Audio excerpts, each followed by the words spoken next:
राधे राधे प्यारे भक्तों, भगवत गीता का यह ज्ञान अमृत से भरा हुआ है। इस कलयुग में जो यह ज्ञान हासिल करेगा उसकी सारी समस्याएं दूर हो जाएंगी।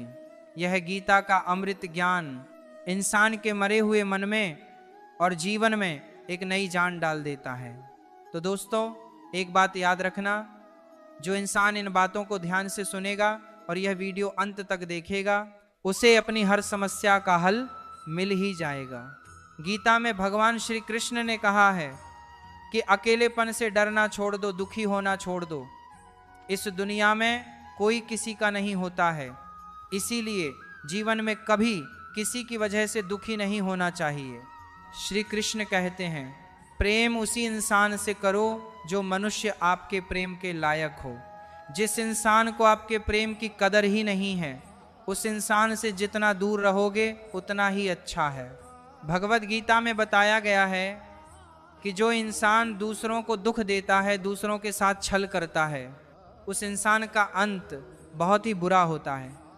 क्योंकि दुर्योधन ने पांडवों को जीवन भर दुख दिया, उनके साथ छल किया, हर पल पर उन्हें धोखा ही दिया, कभी ईमानदारी के साथ नहीं चल पाया और उसका ऐसे परिणाम हुआ कि दुर्योधन की खुद की मृत्यु भी एक छल से ही हुई थी। इसीलिए श्री कृष्ण कहते हैं कि अगर कोई इंसान खुद को बहुत ज़्यादा चालाक समझता है कि दूसरे को दुख देकर, तकलीफ देकर दूसरे को बेवकूफ़ बना दिया, तो याद रखना एक दिन उसके जीवन में भी ऐसा कोई आएगा जो उसे भी धोखा देकर चला जाएगा। क्योंकि जो जैसा कर्म करता है उसको वैसा ही फल भोगना पड़ता है। भगवत गीता में श्री कृष्ण ने कहा है कि जीवन में कोई आपको धोखा दे या आपको तकलीफ दे तो उस इंसान की परवाह करना छोड़ दो और आप खुद भी दुखी होना छोड़ दो, बल्कि उससे कुछ सीख लो। मित्रों, इस दुनिया में लोग असलियत में वैसे नहीं होते जैसा आप उन्हें समझ लेते हैं। यहाँ पर लोग अपने मुंह पर मुखौटा लगाकर घूमते हैं। यहाँ हर इंसान खुद को अच्छा दिखाने के लिए कुछ भी कोशिश करता रहता है, लेकिन इस कलयुग में अच्छा बनने की कोशिश कोई भी नहीं करता है। आप किसी के साथ थोड़ा भी गलत व्यवहार करके देखो, सामने वाले का असली रंग आपके सामने आ जाएगा, या फिर आपकी ज़िंदगी में मुश्किल समय आने पर वक्त आपको उस इंसान का असली रंग दिखाएगा। इसीलिए यह बात याद रखना कि किसी पर भी जल्दी भरोसा नहीं करना चाहिए, किसी से भी ज़रूरत से ज़्यादा उम्मीद नहीं लगानी चाहिए, क्योंकि बाद में सारी उम्मीदें टूट जाती हैं। श्री कृष्ण अर्जुन से कहते हैं, हे अर्जुन, बस एक बार तो अपना मन, अपना दिल, अपनी बुद्धि मुझ में लगाकर तो देख, फिर देखना तुझे कोई दुख नहीं दे पाएगा, तेरा दिल कोई नहीं दुखा पाएगा।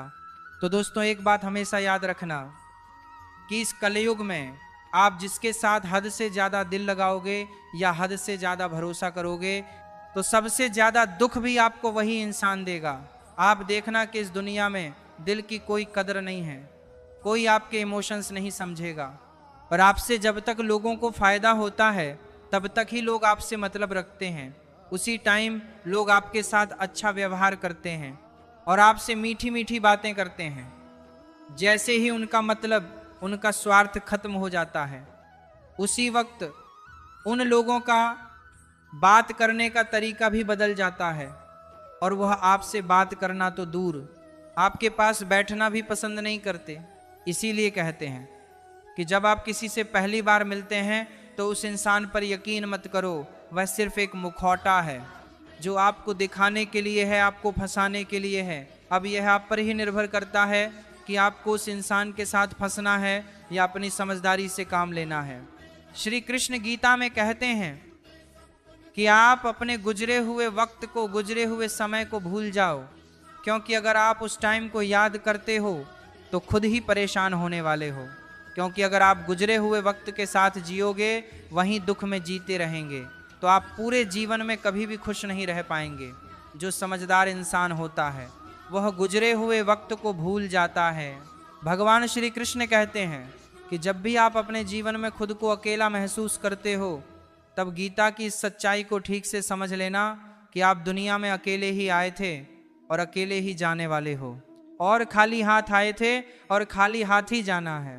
गीता में श्री कृष्ण अर्जुन से कहते हैं कि इस दुनिया में, इस कलयुग में, चाहे कोई इंसान मुझे माने या ना माने, लेकिन मैं उस मनुष्य का साथ कभी भी नहीं छोड़ता जो सुबह शाम मुझे याद करता है।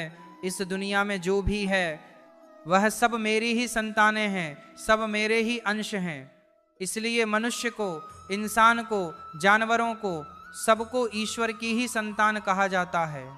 इसीलिए श्री कृष्ण कहते हैं कि आपको अकेलेपन से कभी दुखी नहीं होना चाहिए, कभी डरना नहीं चाहिए, लेकिन एक बात जरूर करना चाहिए, जो इंसान गलत है और पाप करता है उसका साथ कभी नहीं देना चाहिए।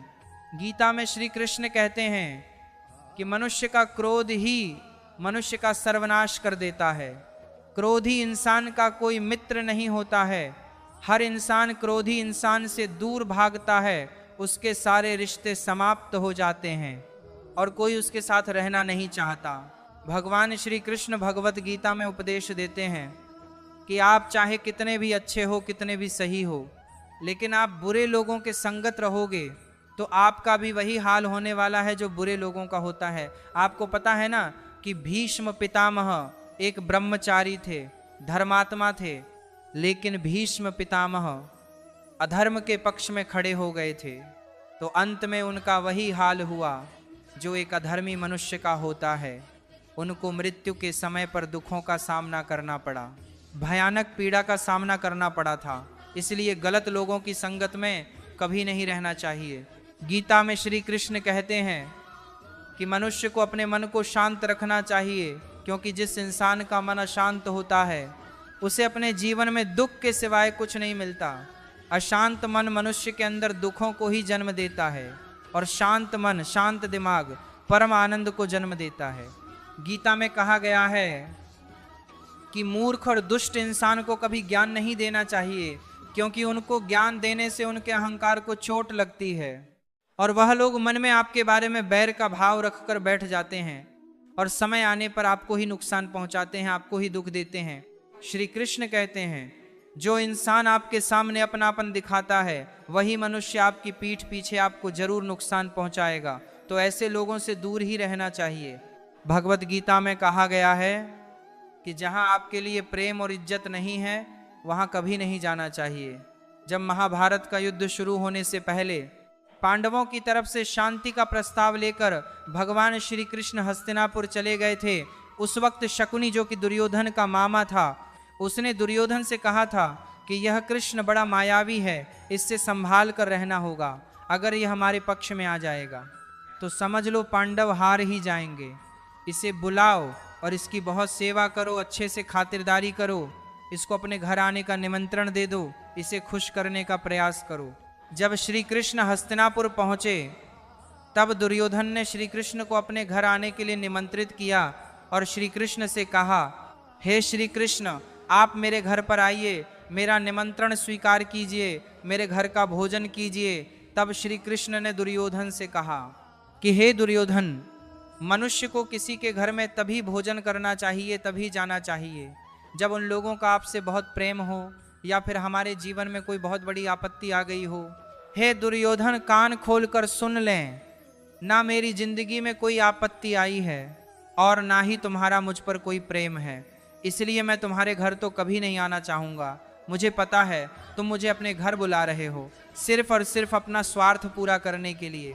मैं कहता हूँ कि मतलबी और स्वार्थी लोगों के घर पर कभी नहीं जाना चाहिए। प्रिय दर्शकों, इससे हमें ये शिक्षा मिलती है कि जिसके दिल में, जिसके हृदय में आपके लिए प्रेम नहीं है, इज्जत नहीं है, वहाँ आपको कभी नहीं जाना चाहिए। आपको सिर्फ उसी जगह जाना चाहिए जिस जगह पर आपकी कदर होती हो, आपको इज्जत मिलती हो और जहाँ आपको बहुत सारा प्रेम मिलता हो।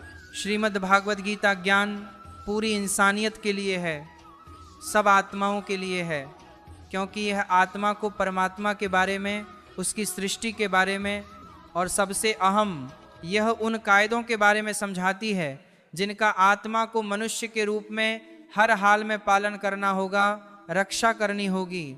और इन्हीं कायदों की बुनियाद पर एक आत्मा को शरीर त्याग करने के बाद रखा जाएगा और इस परीक्षा से पास होने पर हमेशा के लिए इस जन्म और मृत्यु से मुक्ति मिलेगी।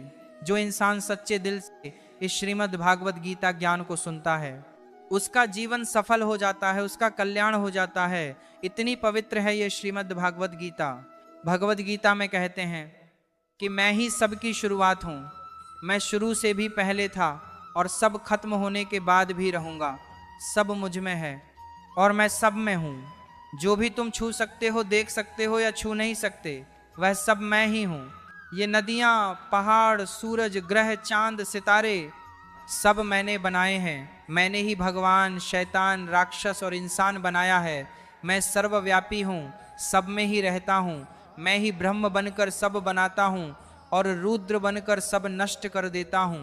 भगवत गीता कहती है कि इस सबसे बड़ी परीक्षा के लिए परमात्मा ने प्रकृति का निर्माण 5 तत्व हवा, अग्नि, जल, पृथ्वी और आकाश से किया, जिन्हें हम छूकर, छककर, सुनकर और देखकर हम समझ सकते हैं।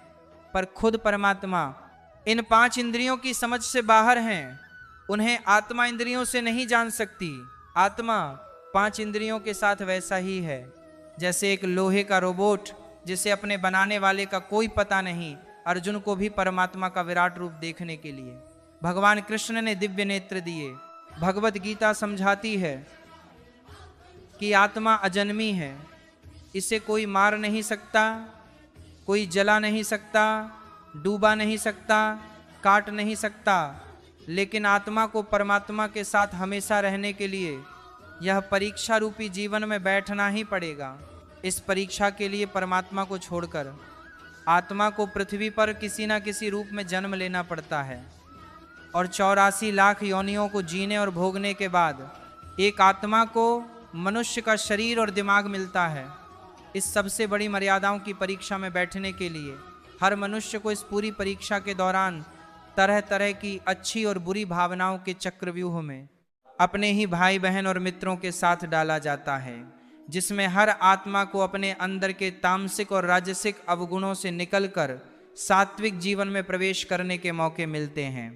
हमारे तामसिक गुण वह है जो हमारे अंदर हीन भावना पैदा करके हमें खुद को ही नुकसान पहुंचाते हैं, और हमारे राजसिक गुण हमें ईर्ष्यालु और लोभी बनाकर दूसरों के प्रति नुकसान पहुंचा सकते हैं। इस परीक्षा के दौरान हर आत्मा को तामसिक और राजसिक गुणों को खत्म करके अपने सात्विक गुणों से परिचित होना पड़ेगा।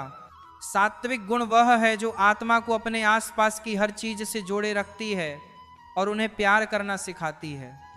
परीक्षा के दौरान हर आत्मा को जीवन के 4 स्तंभ धर्म, अर्थ, काम और मोक्ष का ज्ञान पाकर ही मुक्ति मिलती है। यही वह द्वार है जिन्हें समझकर ही आत्मा परमात्मा को समझ सकती है। पहला द्वार धर्म का है और शेर इसका प्रतीक है। धर्म वही है जो गीता में लिखा हुआ है, धर्म वही है जो धारण किया हुआ है, जिसे आपका दिल मानता है। जैसे झूठ नहीं बोलना, चोरी नहीं करना, भगवान का निरादर नहीं करना, दूसरों को नुकसान नहीं देना, यही सब धर्म है। और हर आत्मा को अपने जीवन काल में हर समय धर्म का पालन करना होगा और उसकी रक्षा करनी होगी। दूसरा द्वार अर्थ का है और घोड़ा इसका प्रतीक है। हर आत्मा अपने हर जीवन काल में अपने पृथ्वी पर होने का अर्थ या मूल कारण समझेगी।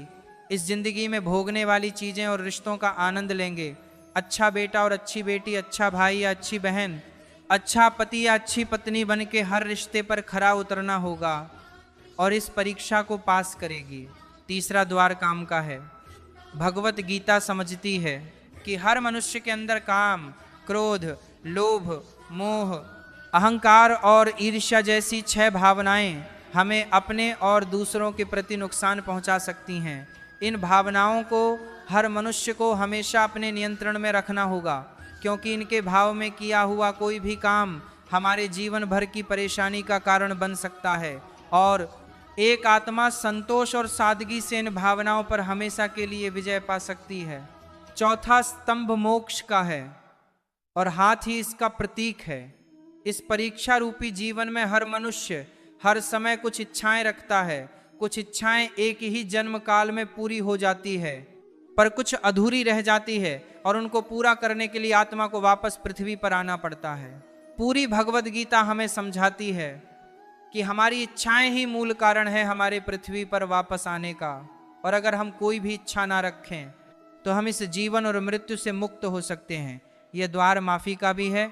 जिन्होंने आपके साथ बुरा किया उनको माफ़ करके, और जिनके साथ आपने बुरा किया उनसे माफ़ी मांगकर मुक्ति पाई जा सकती है। जब तक आत्माएं इन चारों दरवाजों धर्म, अर्थ, काम और मोक्ष को समझ नहीं लेती, तब तक इस आत्मा को बार बार मनुष्य के रूप में आना ही पड़ेगा। परीक्षा का समय खत्म होते ही आत्मा शरीर और अन्य सब वस्तुओं का त्याग कर देती है। जो भी संसार में रहकर बनाया वह अब किसी और का ही होगा, और आत्मा अपने कर्मों के फैसले के लिए चली जाती है। आत्मा के अच्छे बुरे कर्मों का हिसाब होता है। अपने अच्छे कर्मों के लिए आत्मा कुछ वक्त के लिए स्वर्ग और दुष्कर्मों के लिए नरक चली जाती है। नरक में आत्मा को अपने पापों के अनुकूल सजाएं मिलती है, पर सजा खत्म होने के बाद आत्मा को फिर से एक नया शरीर और नया दिमाग मिलता है इस परीक्षा में फिर से बैठने के लिए, और हर परीक्षा में वही सब फिर दोहराया जाएगा। जिंदगी के 4 स्तंभ धर्म, अर्थ, काम और मोक्ष को समझने के लिए हर जन्म में अपने कई जन्मों के कर्मों के हिसाब से हर आत्मा को कभी अच्छे तो कभी बुरे हालातों से जाना पड़ता है। लेकिन जब तक आत्मा परमात्मा के साथ योग को नहीं समझ लेती, तब तक वह मुक्ति नहीं पा सकती। भगवत गीता समझाती है कि मनुष्य अपने शरीर, दिमाग या दिल से भगवान को पा सकता है। शरीर द्वारा किए कर्मों के माध्यम से परमात्मा को पाने को कर्म योग कहते हैं। ऐसे कर्म जो परमात्मा की इच्छा से हो और दूसरों के कल्याण के लिए हो। वाल्मीकि ने रामायण लिखकर, श्रवण ने अपने माता पिता की सेवा और उन्हें 4 धाम की यात्रा कराकर अपने कर्मों द्वारा परमात्मा को पाया। श्रीमद् भगवत गीता समझाती है कि एक आत्मा दिमाग से भी परमात्मा के साथ योग लगा सकती है। इसे राज्य योग कहते हैं, क्योंकि दिमाग या मस्तिष्क सब इंद्रियों का राजा है। एक मनुष्य अपनी आस्था, श्वास प्रणाली, अभ्यास, साधना और तपस्या से परमात्मा को इस योग के रास्ते पा लेता है। इस योग को समझने के लिए हमें अपने अंदर की शक्तियों यानी चक्र और कुंडलिनी को समझना पड़ेगा। आत्मा मस्तिष्क से ध्यान लगाकर परमात्मा के साथ योग लगा सकती है। शंकराचार्य, स्वामी परमहंस, स्वामी विवेकानंद और उनके जैसे कई योगी इस योग के रास्ते परमात्मा के साथ ध्यान लगा पाए। भगवत गीता में कहते हैं कि अगर किसी आत्मा को धर्म और योग कुछ भी समझ ना आए, पर अगर वह मेरी शरण में आ जाए तो मैं उसके सारे पाप माफ कर देता हूँ। परमात्मा को ऐसी दिल की गहराइयों से पुकार के पाने को भक्ति योग कहते हैं। चैतन्य महाप्रभु, मीराबाई और भगवान हनुमान इस योग के सबसे बड़े उदाहरण हैं। लेकिन कभी आत्मा अपने होने का मूल कारण भूलकर धर्म का उल्लंघन करें या पाप के रास्ते पर निकल जाए तो उसे ठीक करने के लिए परमात्मा को खुद किसी रूप में पृथ्वी पर जन्म लेना पड़ता है। गीता में भगवान श्री कृष्ण महाराज ने संदेश दिया है कि अवश्य में भोगता व्यंग कम कृतम शुभाशुभहम, अर्थात व्यक्ति को अपने किए हुए शुभ और अशुभ सभी कर्मों का फल अवश्य ही भोगना होता है। नीति शास्त्रकारों ने मनुष्य के कर्म करने की तुलना किसान के साथ की है। वह कहते हैं कि यह याप्ति विजन लभते ही ताड़ रेशम फलन, अर्थात जिस प्रकार एक किसान अपने खेत में जिस फसल का बीज बोता है वही बीज फसल के रूप में किसान काटता है। इस सिद्धांत के विरुद्ध न कभी आज तक हुआ है और न कभी आगे होगा। इसलिए कहावत प्रसिद्ध है कि बोया पेड़ बबूल के तो आम कहाँ से आए। यही व्यवस्था परमात्मा द्वारा बनाई गई सृष्टि में मनुष्यों के ऊपर लागू होती है। परमात्मा ने मनुष्य को कर्म करने के लिए स्वतंत्र रखा है। इंसान जैसा चाहे कर्म कर सकता है। अच्छे या बुरे कर्म मनुष्य की विवेक शक्ति के ऊपर निर्भर करते हैं। मनुष्य अपने जीवन में जैसे जैसे कर्म करता जाता है वैसे वैसे ही उसके जीवन का निर्माण होता जाता है। परंतु परमात्मा ने मनुष्य को केवल कर्म करने की स्वतंत्रता दी है। कर्म फल व्यवस्था परमात्मा के अधीन है। जैसे कर्म किए हैं वैसा ही फल मिलेगा, यह निश्चित है, क्योंकि परमात्मा न्यायकारी है। परमात्मा मनुष्य द्वारा किए जाने वाले प्रत्येक कर्मों को जानने वाला है। परमात्मा के आगे किसी की सिफारिश नहीं चलती। इस कलयुग में तो लोग रिश्वत देकर अपना काम निकालते हैं, लेकिन परमात्मा को कोई रिश्वत नहीं दे सकता। इसलिए परमात्मा को पूर्ण न्यायकारी कहा गया है। परमात्मा की अतल न्याय व्यवस्था से कोई भी आज तक ना तो बचा है और ना ही आगे बचेगा। इसलिए अच्छे कर्म करने वाला व्यक्ति डरता है। बुरा कर्म करने वाला व्यक्ति हर समय भयभीत होता है, उसके मन में सदैव यह शंका रहती है कि कभी मेरे बुरे कर्म सामने ना आ जाए। बुरे कर्मों के सामने आते ही उसे उन कर्मों का फल मिलना शुरू हो जाता है। ईश्वर द्वारा सभी प्राणियों को कर्म करने की स्वतंत्रता मिली है। कोई भी प्राणी कभी भी इच्छा अनुसार कैसा भी कम कर सकता है। इन कर्मों की आज़ादी के कारण ही जीवन में नयापन बना रहता है। यदि कर्म करने की आज़ादी ना हो तो जीवन में जीवन जैसा कुछ भी नहीं रहेगा। इसी आज़ादी के कारण व्यक्ति पाप, पुण्य या मुक्ति में गति कर सकता है। कर्मों की इस आज़ादी के कारण सबको अपना अपना फल मिलता रहता है और व्यक्ति उसको भोगता रहता है। इसी कारण जगत में इतनी अलग अलग सोच के लोग हैं। इसलिए भगवान गीता में कहते हैं सभी प्राणी कर्म करने में स्वतंत्र हैं। व्यक्ति कई प्रकार के कर्म करता है, जिनमें अधिकतर कर्म बांधने वाले होते हैं। बांधने का मतलब है अपना फल देकर व्यक्ति को जगत में फंसाए रखने वाले होते हैं, क्योंकि यह कर्म आसक्ति और अहंकार से किए जाते हैं। वहीं कुछ दूसरे प्रकार के कर्म होते हैं जिनमें हम कर्म तो करते हैं लेकिन उनका फल हमारे चित्त में इकट्ठा नहीं होता। ऐसे कर्मों को करने की तकनीक भगवान बताते हैं कि कर्म ऐसे किया जाए कि उसके फल में आसक्ति ना रहे। इसके लिए भगवान कहते हैं कि तू इन कर्मों को मुझे अर्पण कर दे। यह एक ऐसी प्रक्रिया है जिसमें व्यक्ति के अंदर कर्म करने का अहंकार नहीं रहता और उस कर्म के फल की इच्छा भी नहीं रहती। इस प्रकार यह कर्म शुद्ध कर्म कहे जाते हैं, जो व्यक्ति को बांटते नहीं बल्कि मुक्ति में सहायक होते हैं। भगवान यदि कह रहे हैं कि कर्मों और कर्म फलों को मुझे अर्पण कर दें, तो इसका मतलब भगवान हमारे कर्मों और फलों की आज़ादी पर अंकुश नहीं लगा रहे हैं, बल्कि कर्म करने की सही विधि हमको सिखा रहे हैं, जिससे कर्म भी हो जाए और वह कर्म हमें परेशान भी ना करें। हमारे शास्त्रों में कहा गया है कि व्यक्ति जिस प्रकार का व्यवहार समाज के प्रति करता है, उसके प्रति भी वैसा ही व्यवहार करना चाहिए। जो इंसान हमारी संस्कृति, सभ्यता और धर्म का ही नाश करने पर तुला हुआ है, ऐसे दुष्टों का तो वध ही कर देना चाहिए। वेद में लिखा हुआ है माया भेड़ माइनस साक्ष्य दिन, अर्थात हे मनुष्य तू मायावी को, दुष्टों को, छल करने वालों को मार गिरा। महर्षि व्यास का कथन है कि जो मनुष्य जिसके साथ जैसा व्यवहार करें उसके प्रति वैसा ही व्यवहार करना चाहिए। यह धर्म है। ठगी से व्यवहार करने वाले के साथ ठगी का व्यवहार करना चाहिए और भला करने वाले के साथ भलाई का व्यवहार करना चाहिए। इस प्रकार शास्त्रों में, वेदों में दुष्टों की निंदा की गई है और यथापूर्वक व्यवहार करने का आदेश दिया गया है। गीता में श्री कृष्ण कहते हैं कि हमारा भाग्य हमारे ही अतीत के कर्मों का फल है। उसी तरह हम आज जो कर्म कर रहे हैं वह हमारे आने वाले कल को निर्धारित करेंगे। इसीलिए हमें हमेशा अपने कर्म अच्छे रखने चाहिए ताकि हमें इसका फल भी अच्छा ही मिले। गीता में श्री कृष्ण कहते हैं उनके कर्जदार और वफादार हमेशा रहिए जिन्होंने आपके बुरे समय में आपका साथ दिया। अंजाम की खबर टोकन को भी थी, लेकिन बात तो मित्रता निभाने की थी। श्री कृष्ण कहते हैं शांति, सौम्यता, मौन, आत्मसंयम और पवित्रता, ये 5 चीजें मन को अनुशासित करती है। हर व्यक्ति में ये सारे गुण होने चाहिए, तभी वह सही मार्ग पर चल सकता है। गीता में कहा गया है कि आप किसी का भाग्य नहीं बदल सकते, लेकिन अच्छी प्रेरणा देकर उसका मार्गदर्शन तो कर ही सकते हैं। मित्रों, भगवान श्री कृष्ण कहते हैं कि अपने मन को सदैव वश में रखना चाहिए, कभी भी अहंकार नहीं करना चाहिए। अगर कोई आपको कटु वचन कहता है तो भी उसे कुछ नहीं कहना चाहिए। अतिथि और लाचार को सदैव आश्रय दें, दूसरों की निंदा ना करें और ना सुनें। मार खाने पर भी अपने आप को शांत रखें। शास्त्रों को सदैव नियम पूर्वक सुनें। दिन के समय ना सोना, क्रोध ना करना, स्वर्णिम अवसर की इच्छा ना करके भी दूसरों का सम्मान करना।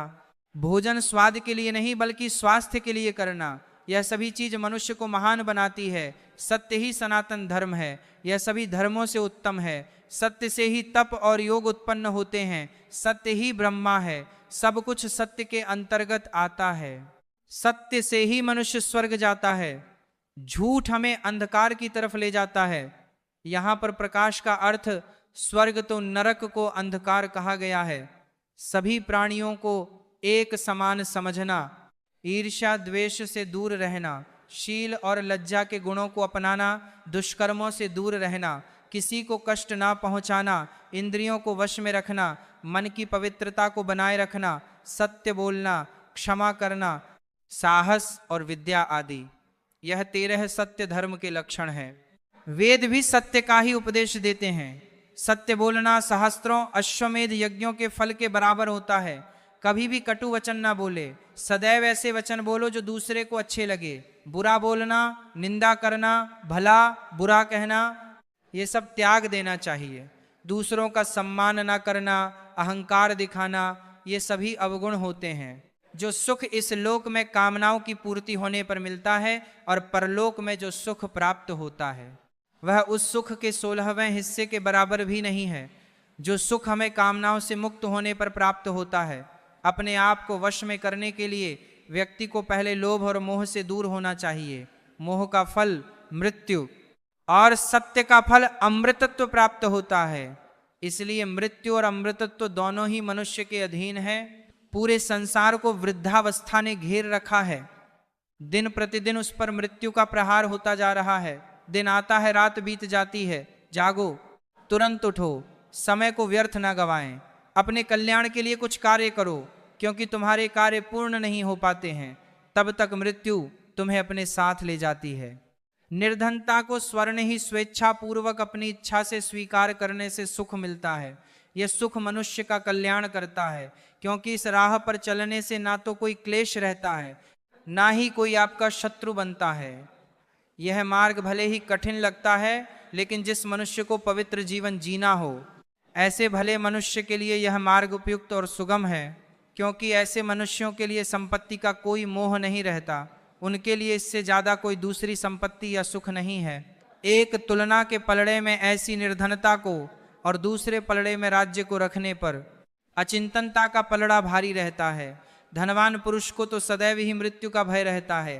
कामनाओं को पूरा करने से श्रेष्ठ है कि उन्हें त्याग दिया जाए, क्योंकि त्याग के बिना कुछ भी प्राप्त नहीं होता है। त्याग से मनुष्य को परम सुख की अनुभूति होती है। त्याग किए बिना परम आदर्श की सिद्धि नहीं हो सकती। भगवान श्री कृष्ण कहते हैं कि मोह और कामनाओं को त्याग कर अपने चित्त को शांत करो। ऐसा मनुष्य सदैव सुखी रहता है जो व्यर्थ की चिंता ना करने वाला हो, जो सत्य का पालन करता है, जिसे सांसारिक मोह ना हो। 2 तरह के मनुष्य को हर सुख प्राप्त होता है। एक तो वे जो मूर्ख होते हैं और दूसरे वे जिन्हें ज्ञान का परम प्रकाश प्राप्त हो गया हो। जो लोग इन दोनों के बीच में अटके रहते हैं वे दुखी हो जाते हैं। जो व्यर्थ में ही अपने आप को दुखी करता है वह अपना सब कुछ नष्ट कर लेता है। जो दूसरों के सुख और धन को देखकर जलन की भावना नहीं रखते हैं, विद्वानों का आदर करते हैं, धर्म के उपदेश को किसी भी स्थान से सुनते हैं, जो अपने रास्ते स्वयं बनाते हैं, आलस्य नहीं करते हैं, अपना सारा काम समय पर करते हैं, ऐसे मनुष्य सुख के भागी बनते हैं। दोस्तों, आप सभी ने अपने जीवन में एक कहावत तो सुनी ही होगी, एक चुप 100 को हराए, एक चुप 100 सुख दे जाए। और इसलिए हम कई बार चुप रहते हैं, मौन रह जाते हैं, क्योंकि यह सच भी है कि एक मूर्ख व्यक्ति के सामने मौन रहने से अच्छा उत्तर और कुछ भी नहीं हो सकता। परंतु जीवन में सदैव चुप रहना उचित नहीं होता है। गीता में कहा गया है, जहां पाप का बल ज्यादा हो रहा हो, जहां छल कपट हो रहा हो, वहां पर मौन रहने से अधिक गंभीर अपराध और कुछ नहीं हो सकता है। कभी कभी हम सबके जीवन में एक समस्या अवश्य आती है कि हम किसी ताकतवर के समक्ष मौन हो जाते हैं। ऐसा क्यों? उसकी ताकत से बचने के लिए हम मौन रह जाते हैं। मानते हैं कि ऐसा करने से हम एक विवाद से बच जाते हैं, हो सकता है कि एक संघर्ष से भी बच जाते हैं, परंतु ऐसा बचाव देर सवेरे एक मोटे संघर्ष को जन्म दे देता है। हमारा मौन रहना अनजाने में उस व्यक्ति का समर्थन बन जाता है और वह अपने आप को और अधिक शक्तिशाली अनुभव करने लगता है। यहीं से हमारा दमन प्रारंभ हो जाता है। एक के बाद एक हम अन्याय में अनचाहे रूप से सम्मिलित होते चले जाते हैं, जो आगे चलकर मोटे टकराव का कारण बनता है। तो फिर इसका उपाय क्या है? यह समझने के लिए यह जानना आवश्यक है कि ऐसी कौन सी बात है जो विरोध करने से रोकती है। ये सामने वाले की शक्ति तो नहीं हो सकती, ये तो हमारा खुद का डर होता है जो हमें मौन रहने को विवश करता है। क्या हम मन से डर को निकालकर अन्याय का विरोध नहीं कर सकते? आखिर वह हमारा क्या और कितना खराब कर सकता है। सोचिए, ऐसा करने से हमारा मन कितना मुक्त, कितना हल्का अनुभव करेगा। गीता में भी कहा गया है, अन्याय सहना अन्याय करने से ज्यादा बड़ा है। आज समाज में यही तो हो रहा है, जहां विरोध करना चाहिए वहां कोई बोलता नहीं। कोई बलशाली व्यक्ति कुछ भी गलत बोल दे तो उसके सामने विरोध करने की किसी की हिम्मत नहीं होती, उसके समक्ष हम कमजोर हो जाते हैं। दूसरी ओर हम बोले चले जा रहे हैं, लेकिन हमने जो ढाल का है वो आज 12 जा रहे हैं। आज लग रहा नहीं रूठ करने के, जो बोल के करने के वो कमजोर हो जाते हैं। जो हम छत्र से करने के, लोगों के करने के प्रावधान के करने के हैं, जहां बोलने की कोई आवश्यकता ही नहीं और अन्याय होता देख चुप रहकर बच निकलते हैं। क्या हम निरंतर अपराध के भागीदार नहीं बन रहे? विचार करके देखिए, इतिहास साक्षी है कि पापियों की उद्दंडता ने संसार को उतनी हानि नहीं पहुंचाई जितनी कि सज्जनों के मौन ने पहुंचाई। यदि कोई मूर्ख बोल रहा है तो मौन रहना उचित है, परंतु यदि कहीं छल हो रहा है, अपराध हो रहा है तो उठिए और विरोध करिए, क्योंकि आपके लिए ना सही आने वाली सोच के लिए यह मौन घातक सिद्ध हो सकता है। चुप रहना समझदारी है, पर मौन रहकर अन्याय सहना अपराध है। किसी के साथ हमारा रिश्ता कैसा रहेगा यह हमारे बात करने के तरीके पर निर्भर करता है। सोचे समझे बिना बोलेंगे तो रिश्ते खराब हो सकते हैं। ये भी दूसरा, कभी कभी कुछ परिस्थितियां ऐसी बन जाती है जब रिश्तों के लिए मौन रहना ज्यादा बेहतर रहता है। मौन रहना एक साधना की तरह है, लेकिन सोच समझकर बोलना एक कला है। अगर आप फिजूल की बातें करना अपनी दिनचर्या से हटा दें तो आप सकारात्मक और ऊर्जावान महसूस करेंगे। बोलकर सारा संदेह खत्म कर देने से अच्छा है चुप रहकर बेवकूफ समझा जाना। अज्ञान की सबसे मोटी संपत्ति है मौन, और जब वह इस रहस्य को जान जाता है तब अज्ञान नहीं रहता। मौन नींद की तरह है, वह विवेक को ताजा रखता है। वाणी का वर्चस्व रजत है, किंतु मौन कंचन है। अपनी सफलता के सफर में निकलने से पहले अपने बस्ते में शांति और धैर्य को जरूर रख लेना। मौन रहकर मैं अन्य लोगों की कमियों को सुन लेता हूँ और अपनी कमियों को छिपा लेता हूँ। जब कुछ कहने को हो तभी कहिए, अगर कुछ कहना चाहते हो तब मत कहिए। बेतुकी बातों का सबसे बेहतर जवाब ना देना है। सवाल का जवाब शांति से मिलता है, बहस करने से जवाब खो जाता है। अगर बहस करने वालों में एक व्यक्ति शांत रहे तो बहस कभी नहीं हो सकती। शरीर का शोर सुनाई दे जाता है, कभी आराम से बैठकर आत्मा की भी सुनो। मौन निद्रा के सदृश है, यह ज्ञान में नई स्फूर्ति पैदा करता है। सही जगह और सही वजह पर बोलना जरूरी है, वरना चुप रहना ही बेहतर है। यदि तुम चाहते हो कि लोग तुम्हें तुम्हारी वास्तविक योग्यता से अधिक योग्य व्यक्ति समझे तो कम बोलो। बुद्धिमानी की बात कहने की अपेक्षा बुद्धिमान प्रतीत होना अधिक आसान है। कब और कहाँ मौन रहना है, अगर इंसान ये सीख ले तो उसके जीवन की आधी समस्याएं अपने आप ही खत्म हो जाएंगी। अगर तुम अच्छे में अच्छा तो यहाँ बुरा कौन है। दूसरों की गलती पर खुदा और अपनी गलती पर सारा जहां मौन है। मौन रहकर मैं अन्य लोगों की कमियों को सुन लेता हूं और अपनी कमियों को छिपा लेता हूं। मौन रहना कोई आसान कार्य नहीं है, इसके लिए भी साहस और धैर्य की आवश्यकता होती है। मौन क्रोध का दमन करने में व्यक्ति की जितनी सहायता करता है उतना अन्य कोई नहीं सहायता करता है। मुझे कभी इसका खेद नहीं हुआ कि मैं मौन क्यों रहा, परंतु उसका खेद अनेक बार हुआ कि मैं बोल क्यों गया। मैंने लंबे समय से माना है कि चुप्पी नुकसान का उपाय है, मौन खाली नहीं है, ये उत्तरों से भरा है। जब आप अकेले होते हैं तो आप नाराज नहीं हो सकते। अनुभव हमें सिखाता है कि मौन लोगों को सबसे ज्यादा दमदार बनाता है। सत्य दुख देता है लेकिन मौन मार देता है। लोग अपनी आत्मा का सामना करने से बचने के लिए कुछ भी करेंगे, मौन रहकर आप कई समस्याओं से दूर रह सकते हैं। विधाता ने मौन को अज्ञानता का आवरण बनाया है, यह ज्ञानियों की सभा में अज्ञानियों का आभूषण है। मौन में शब्दों की अपेक्षा अधिक शक्ति होती है। अगर आप दूसरों के विचारों पर नियंत्रण पाना चाहते हैं तो सर्वप्रथम अपने विचारों पर नियंत्रण कर लिया जाए। अपने विचारों पर नियंत्रण करने का सबसे आसान तरीका है कम बोलना या मौन रहना। इस दुनिया में वह इंसान सबसे ज्यादा सुखी और समृद्ध होता है जो क्रोध आने पर खुद को मौन रख सके। जिन्हें आपको गलत ही समझना है वह लोग आपके मौन का भी गलत अर्थ निकाल ही लेंगे। विधाता की अदालत में वकालत बहुत ही न्यारी है।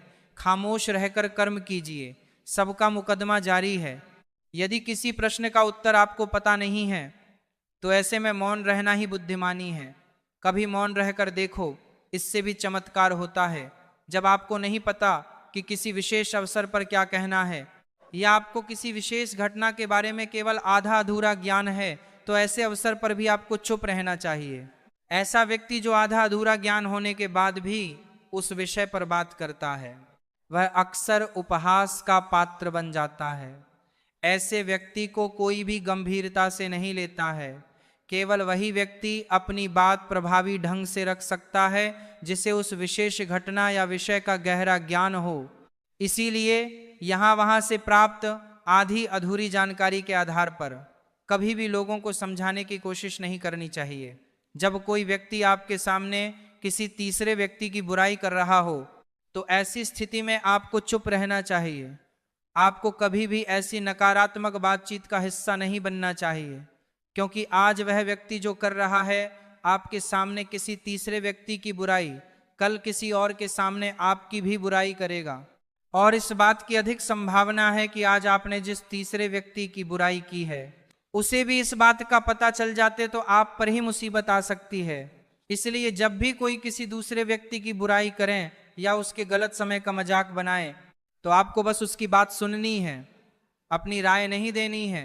अगर आप ऐसा करें तो भविष्य में आपके लिए समस्याएं हो सकती हैं। जब कोई आप पर क्रोध और घृणा से चिल्लाता है, आपका अपमान करने की कोशिश करता है, तो ऐसी स्थिति में आप दूसरे व्यक्ति की क्रोध और घृणा को चुप रहकर कम कर सकते हैं। चुप रहकर भी आप स्थिति को खराब होने से रोक सकते हैं। जब आप ऐसा नहीं करते हैं और दूसरे व्यक्ति के क्रोध का उत्तर क्रोध से दे देते हैं, तो परिणाम काफी भयंकर होता है। यदि आप उस समय चुप रहते हैं तो यह बात उस क्रोधी व्यक्ति के दिल में महसूस होती है। जब क्रोध शांत हो जाता है तो वह अपनी गलती पर पछताता है, और इस बात की भी संभावना ज्यादा हो जाती है कि वह आगे आकर आपसे माफी मांगे। अपनी गलती के लिए अगर वह माफी नहीं मांगता है तो वह अंदर से दोषी महसूस करने लगता है, और फिर अगली बार आप पर गुस्सा करने या नफरत करने से पहले कई बार सोचता है। लेकिन आपको हर हाल में या हर समय चुप भी नहीं रहना चाहिए। अगर कोई गलत कर रहा है तो उसका जवाब आपको देना चाहिए, क्योंकि कुछ लोग ऐसे भी होते हैं जो हमारी खामोशी को हमारी कमजोरी समझते हैं। गुस्से में चुप रहने का यह तरीका केवल परिवार, करीबी रिश्तेदारों और कुछ करीबी दोस्तों के लिए ही सही है, हर इंसान के लिए नहीं। अगर आप हर जगह खामोश रहने लगे तो इसका गलत इस्तेमाल भी हो सकता है। जब कोई व्यक्ति अपने जीवन की कोई दुखद घटना या अपने जीवन की परेशानी साझा कर रहा हो, ऐसे में आपको चुप रहना होगा और सिर्फ उसकी बातों को सुनना होगा। ज्यादातर लोग ऐसे हैं कि उनके सामने किसी ने उनकी समस्या सुनाई नहीं कि उन्होंने समाधान देना शुरू कर दिया। हालांकि जब कोई व्यक्ति अपनी समस्या हमारे साथ साझा कर रहा है तो वह हमसे किसी सुझाव की उम्मीद नहीं करता है।